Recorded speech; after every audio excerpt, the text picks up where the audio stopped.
percaya Allah yang kekal, yang oleh sabda kita kenal.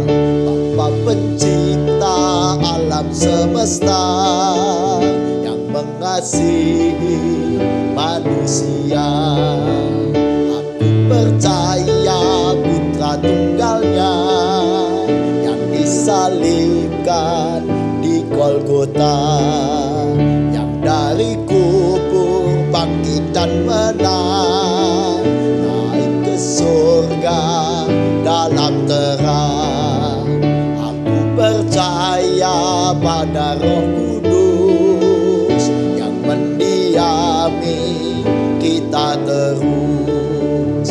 Aku percaya gereja yang esa, ku jadi suci di dalamnya.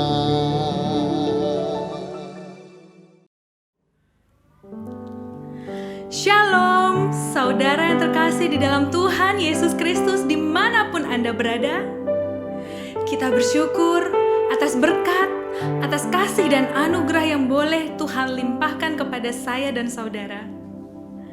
Mari kita mau bawa pujian kita dalam ibadah Innovative Generation dengan bersama-sama menyatakan bahwa pertolongan kita adalah di dalam nama Tuhan yang menjadikan langit dan bumi.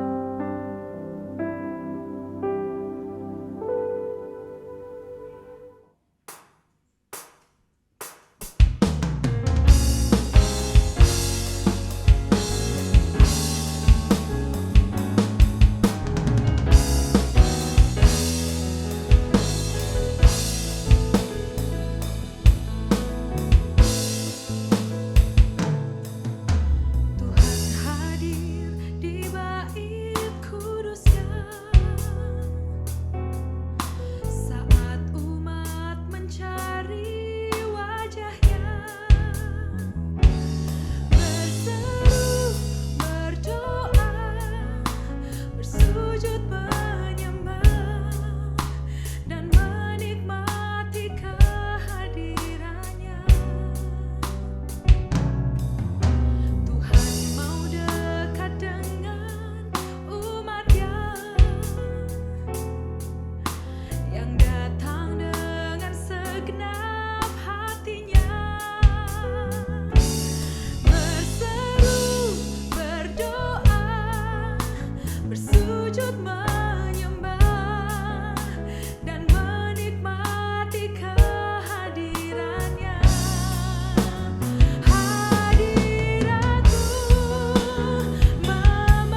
hadirat kudus-Mu penuhi bait-Mu, dan ku tersungkur menyembah-Mu. Yang ku nampak hanya kemuliaan-Mu. Hadirat-Mu memenuhiku,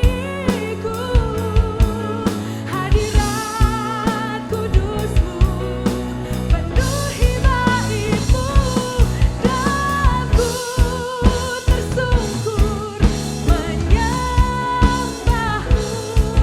Yang ku nampak hanya kemuliaan-Mu, yang ku nampak hanya kemuliaan-Mu, yang ku nampak hanya kemuliaan-Mu.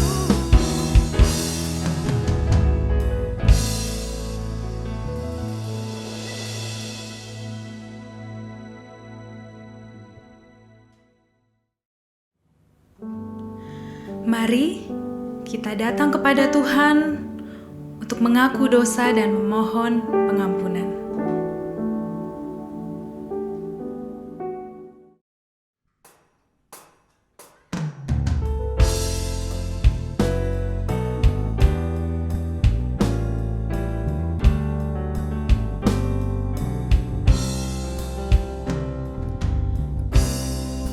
Kulihat salib-Mu, ya juru selamatku, di Golgota. Terimalah doaku, hapuskan dosaku. Akulah milik-Mu selamanya.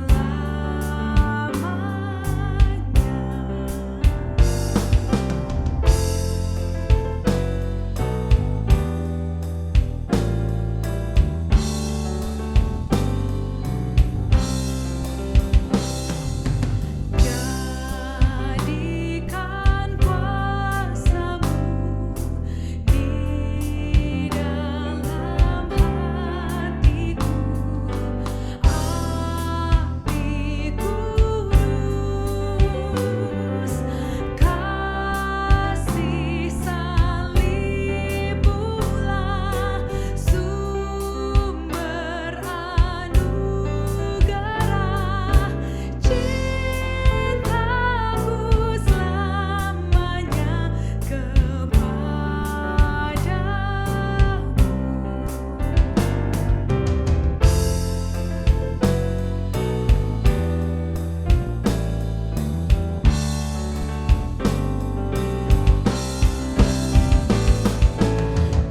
Di dalam bayang maut, Tuhan tetap Engkau harapanku.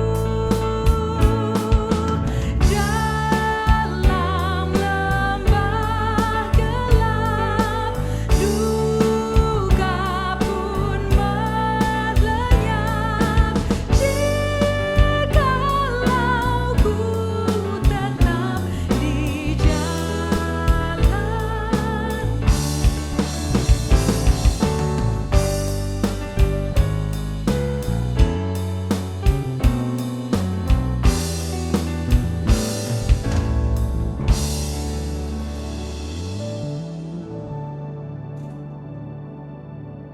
Tuhan, dengarlah dan ampunilah kami. Amin. Kita bersyukur atas anugerah keselamatan dari Tuhan yang memberi pengharapan sebagaimana tertulis di dalam 1 Petrus pasal 1 ayat 3. Terpujilah Allah dan Bapa Tuhan kita Yesus Kristus yang karena rahmat-Nya yang besar telah melahirkan kita kembali oleh kebangkitan Yesus Kristus dari antara orang mati kepada suatu hidup yang penuh pengharapan.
Sebelum kita mendengarkan firman Tuhan, mari kita bersatu di dalam doa.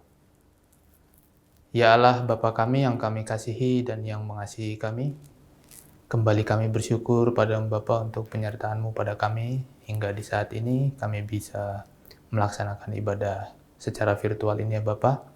Kiranya Kau berkati hati dan pikiran kami, agar kami bisa benar-benar hadir melalui tayangan YouTube ini, dan kami bisa mendengarkan firman-Mu, kemudian belajar dari firman-Mu. Kau berkati juga hamba-Mu ini yang akan menyampaikan firman, kiranya apa yang disampaikan bisa menjadi berkat bagi kami semua, agar kami bisa menjalani kehidupan kami sehari-hari sesuai dengan ajaran-Mu. Terima kasih ya Bapa, di dalam nama Yesus kami berdoa. Amin. Bapak, Ibu, Saudara-saudara sekalian, mari kita membuka Alkitab kita dari kitab Pengkhotbah pasal 4, ayatnya yang ke-9 sampai ayat yang ke-12. Pengkhotbah pasal 4 ayat 9 sampai 12 saya bacakan. Berdua lebih baik daripada seorang diri, karena mereka menerima upah yang baik dalam jerih payah mereka. Karena kalau mereka jatuh, yang seorang mengangkat temannya, tetapi wai orang yang jatuh, yang tidak mempunyai orang lain untuk mengangkatnya. Juga kalau seorang tidur berdua, mereka menjadi panas. Tetapi bagaimana seorang saja dapat menjadi panas? Dan bila mana seorang dapat dikalahkan, dua orang akan dapat tetap bertahan. 3 tali lembar tak mudah diputuskan. Demikianlah firman Tuhan. Berbahagialah kita yang mendengar dan memeliharanya dalam kehidupan kita sehari-hari. Bapak, Ibu, Saudara, Minggu 22 Mei yang lalu, tahun 2022 itu merupakan sebuah hari yang ditunggu-tunggu oleh para penggemar sepak bola. Secara khusus para penggemar sepak bola Liga Inggris dan Liga Italia. Dan lebih spesifik lagi bagi para pendukung klub AC Milan dan Inter Milan di Liga Italia, juga para pendukung klub Liverpool dan Manchester City di Liga Inggris. Mengapa ditunggu-tunggu? Karena di tanggal 22 Mei malam itu adalah waktu bagi para tim untuk bertanding, dan pertandingan itu akan menentukan siapa yang menjadi juara, tentunya melalui hasil pertandingan mereka. Nah, mengapa pertandingan ini ditunggu-tunggu oleh para penggemar, dan mengapa sebuah tim menjuarai liga itu menjadi hal yang sangat penting bagi para penggemar sepak bola? Dulu itu saya menyukai sepak bola dari saya SD. Nah, saya membahas sepak bola di saat ini karena di samping karena saya memang penggemar sepak bola dari kecil, juga saya melihat sepak bola sebagai sebuah fenomena yang luar biasa. Fenomena yang sangat masif dan sangat banyak dampaknya terhadap orang-orang. Dampak positif juga dampak negatif. Dampak positif, orang-orang bisa memiliki sebuah komunitas penggemar, komunitas fans club sebuah tim, tapi ada juga dampak negatifnya, saking dia menggemarinya, saking dia mendukung timnya, ketika timnya kalah, ada yang sampai frustasi, walaupun frustasi ringan, dan ada juga yang karena persaingan antar tim, mungkin satu kota ada 2 tim persaingan, itu bisa sampai menuju kekerasan. Memang ada dampak positif dan ada dampak negatifnya, tapi dari semuanya ini saya melihat sepak bola itu sebagai sebuah fenomena yang luar biasa. Seberapa masif bisa kita lihat itu kalau kita setiap 4 tahun sekali itu ada Piala Dunia, dan di setiap 4 tahun sekali juga ada Piala Eropa. Mungkin Piala Dunia itu terakhir 2018, lalu biasanya 2 tahun kemudian itu Piala Eropa, dan kemudian begitu seterusnya 2 tahun kemudian Piala Dunia. Nah, ketika ajang-ajang ini digelar, kita bisa lihat di kehidupan kita, entah itu di media sosial, di TV, di tongkrongan, itu hampir semua orang menayangkan iklan, membicarakan, dan juga mereview pertandingan-pertandingan sepak bola di ajang sebelumnya. Jadi misalnya di Piala Dunia 2018, itu iklan-iklan di TV pasti menayangkan pertandingan-pertandingan Piala Dunia di 4 tahun sebelumnya, di 2014. Demikian juga di Piala Eropa. Dan juga teman-teman di tongkrongan, bagi para penggemar sepak bola, dan mungkin tidak hanya penggemar sepak bola, hampir semua orang itu pasti membicarakan Kalau mungkin yang penggemar sepak bola ngomonginnya ya ngomongin taktik, ngomongin skill, ngomongin pelatih, ngomongin pemain. Terus kalau yang pernah saya temui, kalau cewek-cewek biasanya, ih Cristiano Ronaldo dulu ganteng, terus Mbappe dulu lucu ya. Nah, jadi ada aspek masing-masing yang digemari dari sepak bola ini. Nah, untuk melihat seberapa masifnya lagi fenomena sepak bola ini, saya mencoba melihat salah satu situs jurnalistik. Situs jurnalistik ini bernama Daily Mail. Dia menyebutkan bahwa di ajang Euro 2020 yang lalu, diselenggarakannya tahun 2021 karena ditunda karena COVID. Nah, ajang itu memiliki jumlah penonton secara total keseluruhan dari hari pertama sampai hari final itu ada 5,23 miliar orang. Sedangkan jumlah penduduk bumi itu ada sekitar 7,8 miliar orang. Maka artinya dari angka ini kurang lebih 70% penduduk dunia menyaksikan ajang sepak bola ini. Mungkin juga karena pandemi jadi semua orang di rumah aja, ada tontonan, ada sebuah ajang Piala Eropa. Nah, walaupun demikian ini tetap angka yang besar menurut saya. Ini 70% penduduk dunia menyaksikan ajang sepak bola, dan arguably sepak bola itu memang adalah sebuah olahraga yang penontonnya paling banyak di dunia ini. Nah, Bapak Ibu Saudara sekalian, tema ibadah yang diangkat pada kali ini ingin mengajak kita membicarakan, merenungkan, merefleksikan mengenai semangat kolaborasi, semangat kerjasama.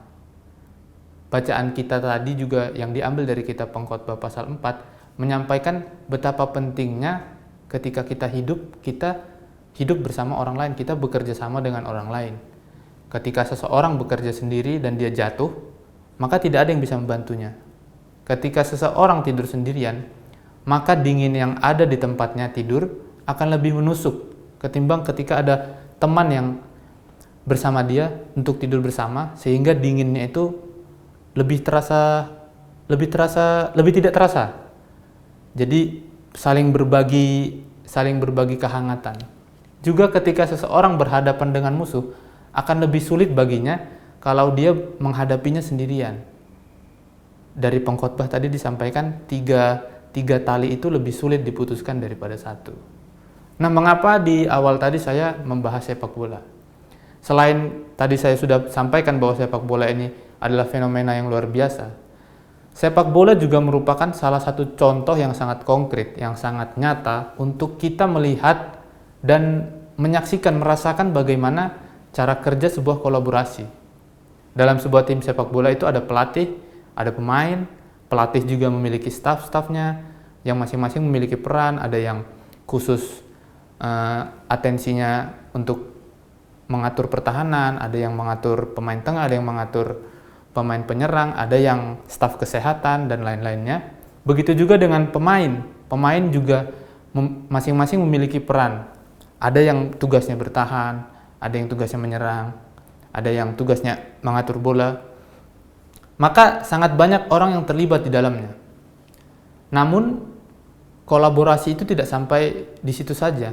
Tidak berhenti hanya ketika kita sudah bisa berkumpul dengan orang lain, tidak hanya berhenti ketika ada banyak orang yang terlibat. Untuk melakukan semangat kolaborasi, untuk bisa berkolaborasi, bekerja sama, kita harus bisa bersinergi, kita harus bisa merendahkan hati, kita harus bisa menerima apa yang orang lain pikirkan, apa yang orang lain utarakan. Jika dalam sebuah tim sepak bola ada pemain yang bertugas untuk bertahan, ada pemain yang bertugas untuk menyerang, dan ada yang juga bertugas kapan dia harus menyerang dan kapan harus bertahan.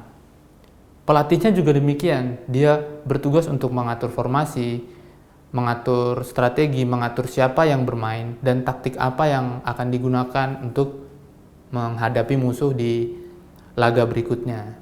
Nah, semua elemen yang ada di dalam tim itu tadi tidak akan bisa berjalan dengan baik jika tidak ada sinergi, jika tidak ada kerendahan hati, jika tidak ada kerjasama untuk memahami strategi apa yang ingin kita lakukan. sehebat apapun pemainnya, pasti tidak akan bisa menghasilkan sebuah permainan yang indah, menghasilkan sebuah taktik yang bagus, menghasilkan sebuah kolaborasi yang baik di dalam tim jika dia tidak mau bersinergi, jika dia tidak bisa rendah hati, dan jika dia tidak bisa bekerja sama dengan elemen-elemen lainnya, dengan pemain-pemain lainnya, dengan pelatih dan juga staf-stafnya. Sebagai contoh dalam dunia sepak bola juga, seorang pemain sepak bola yang sangat terkenal bernama Cristiano Ronaldo. Saya yakin semua orang kenal dengan nama ini, walaupun tidak semua mengikuti jejak karirnya, tapi pasti kita kenal namanya. Kalau kita lihat statistik karirnya, dia adalah salah satu pemain sepak bola terbaik yang pernah ada. Bertabur gelar, dia juga pemain sepak bola yang mencetak gol terbanyak sepanjang sejarah. Dan kemampuannya tentu jauh di atas rata-rata. Kalau kita cari di YouTube, Ronaldo, tembakan-tembakannya sangat luar biasa. Dia lompat bisa lebih tinggi bahkan dari tinggi badan seseorang. Nah, di pertengahan tahun yang lalu, dia memutuskan untuk kembali bermain sepak bola bersama klub masa mudanya, yaitu Manchester United. Sejagat dunia sepak bola bergetar karena dianggap, dia pulang kampung gitu ya, dan dianggap akan membawa Manchester United ini bisa berjaya kembali. Namun apakah benar terjadi? Apakah dia bisa membawa Manchester United berjaya kembali? Ternyata tidak. Sebelumnya saya minta maaf ya kalau ada fans yang tersinggung. Ini ilustrasi saja. Hal ini merupakan ilustrasi bahwa pemain yang adalah pemain terhebat pun, ya arguably pemain terhebat, setidaknya dia pemain dengan gol terbanyak sepanjang sejarah. Itu adalah suatu statistik yang hebat. Nah, pemain sekelas Cristiano Ronaldo pun tidak bisa memberikan hasil yang baik bagi timnya karena ketidakmampuannya untuk bersinergi, bekerja sama, berkolaborasi. Yang memang tidak hanya dari diri Ronaldo saja, tapi juga satu timnya. Bersinergi, bekerja sama, dan berkolaborasi itu artinya kita sadar penuh bahwa kita hidup bersama orang lain. Kita sadar penuh bahwa kita di dalam satu tim itu ada orang lain. Di dalam satu komunitas itu ada orang lain. Kita sadar penuh bahwa kita membutuhkan orang lain. Dan sebagai sebuah komunitas, kita sadar penuh bahwa setiap kita itu memiliki peran, kemampuan, bakatnya masing-masing. Jika kita analogikan komunitas kita sebagai sebuah tim sepak bola, komunitas apapun. Yang pertama, kita harus sadar bahwa kita akan bermain bersama dengan orang lain. Kita harus sadar bahwa komunitas ini tidak hanya kita dan tidak milik kita sendiri. Yang kedua, kita harus sadar bahwa kita membutuhkan rekan-rekan kita, teman-teman kita untuk saling mengumpan bola hingga kemudian kita bisa mencetak gol. Kita harus sadar bahwa kita tidak akan mampu melakukan semuanya sendirian, sehebat apapun kita. Dan kemudian kita harus sadar, apakah kita mampu menjadi pemain belakang, kita mampu menjadi pemain tengah, atau kita mampu menjadi pemain depan. Kita harus sadar dengan potensi diri kita, apa yang kita bisa, apa yang menonjol dari diri kita, untuk kemudian kita bisa melengkapi kekurangan orang lain, untuk kemudian kita bisa saling melengkapi, untuk kemudian kita bisa saling bertukar pikiran. Apakah hal-hal tersebut mudah dilakukan? Tentu tidak. Karena di setiap kita, setiap manusia itu punya ego, punya ideanya masing-masing, punya prinsipnya masing-masing, dan itu bukanlah hal yang buruk atau salah. Justru itu adalah sebuah perayaan keberagaman di dalam dunia ini. Layaknya pemain sepak bola, hal-hal tersebut pun perlu dilatih terus-menerus. Ketika pemain sepak bola mereka latihan lari, mereka latihan menendang setiap hari. Maka kita sebagai sebuah komunitas, kita harus melatih rasa-rasa yang kita punya. Kita harus bisa melatih untuk menghargai, untuk bersinergi dengan orang lain. Kita harus tahu kapan kita harus ikhlas, kita harus rendah hati, dan kita harus bisa mengesampingkan ego, idea, atau prinsip kita, hingga kita bisa menjalankan kehidupan sebagai sebuah komunitas, sebagai sebuah gereja lebih spesifik, sebagai pengikut-pengikut Yesus. Jika Yesus adalah pelatih dalam kehidupan kita, maka kita harus terus berlatih apa yang telah diajarkan, apa yang telah diteladankan oleh Yesus, hingga kita bisa menjadi bagian dari timnya untuk turun ke lapangan hijau dan bermain sesuai dengan ajaran Yesus. Amin. Tuhan memberkati. Kita bersatu dalam doa. Ya Allah, Bapa kami, kembali kami datang ke hadirat-Mu untuk mengucap syukur atas firman yang telah kami dengarkan pada hari ini. Kiranya apa yang telah kami baca, apa yang telah kami dengar hari ini bisa kami pahami dan bisa kami jadikan salah satu pedoman bagi kami untuk menjalankan hidup yang sesuai dengan kehendak-Mu ya Bapa. Dan kiranya kami bisa kembali beribadah di kesempatan-kesempatan berikutnya, yang tentunya kami mohon penyertaan-Mu selalu ya Bapa. Terima kasih ya Bapa, di dalam nama Yesus kami berdoa. Amin. Mari kita bersama-sama berdoa, syafaat kita, dan kita berdoa juga untuk persembahan kita. Mari kita berdoa. Bapa dalam surga, terima kasih Tuhan. Pada saat ini kami menaikkan doa-doa syafaat kami. Secara khusus Tuhan kami berdoa, kami mau bersyukur untuk pelaksanaan mudik lebaran yang dilakukan oleh masyarakat bangsa Indonesia Tuhan. Kiranya Tuhan memberkati sehingga di dalam pelaksanaan mudik lebaran boleh berjalan dengan lancar, tidak ada halangan, tidak ada rintangan Tuhan. Dan terlebih daripada itu, kiranya masyarakat yang mudik boleh kembali ke tempat asal dan kembali lagi untuk perjalanan balik dengan selamat. Begitu juga Tuhan, jagai kesehatan, jagai juga untuk pengendalian virus corona ini Tuhan. Kiranya tidak menjadi booming kembali, tidak menjadi meledak kembali, tapi kiranya semuanya boleh terkendali dengan baik. Dan Tuhan berkati sehingga selesai mudik lebaran ini, masyarakat kami, masyarakat Indonesia boleh kembali normal seperti sedia kala. Begitu juga kami berdoa Tuhan untuk pelayanan di gereja kami, pelayanan di tempat-tempat yang kami lakukan Tuhan. Kiranya Tuhan memberkati, itu juga menjadi berkat bagi banyak orang.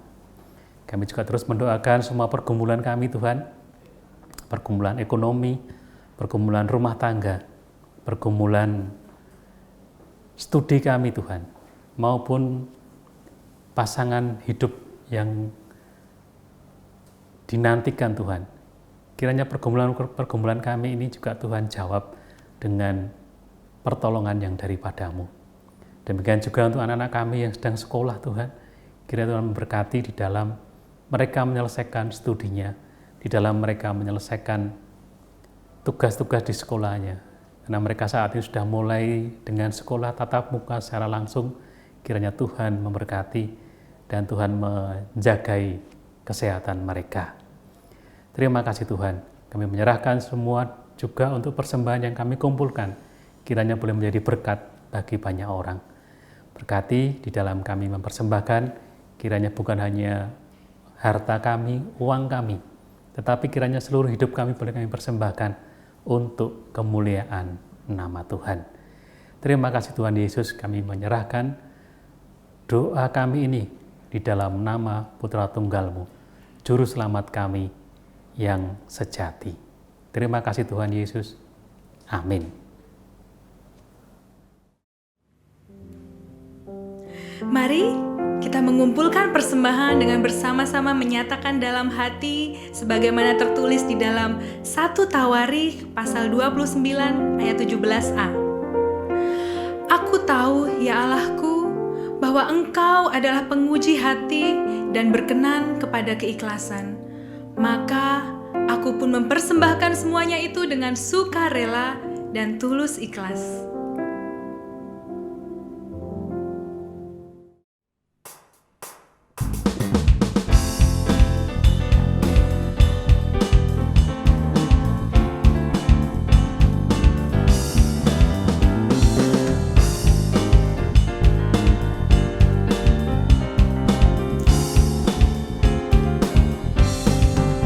Betapa kita tidak bersyukur, bertanam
Bapak, Ibu, Saudara sekalian, mari kita bersama-sama berlatih apa yang telah diajarkan oleh Yesus untuk kita bisa menjadi satu tim di dalam Yesus Kristus dan kita bisa hidup bersama di dunia ini sebagai sebuah komunitas yang sesuai dengan kehendaknya.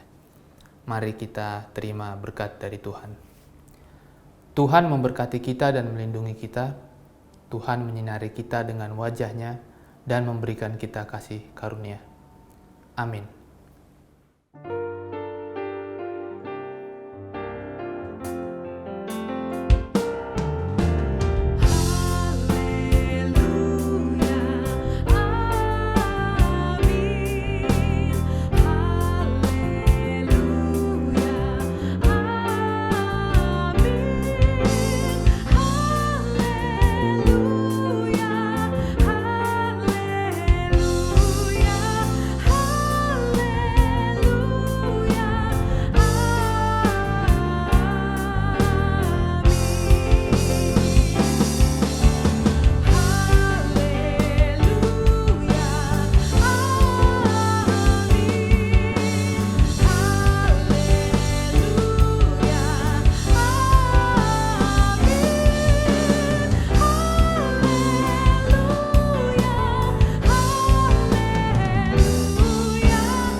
Selamat memasuki pekan yang baru dengan kita mengandalkan Tuhan di dalam setiap langkah hidup kita. Tuhan Yesus memberkati.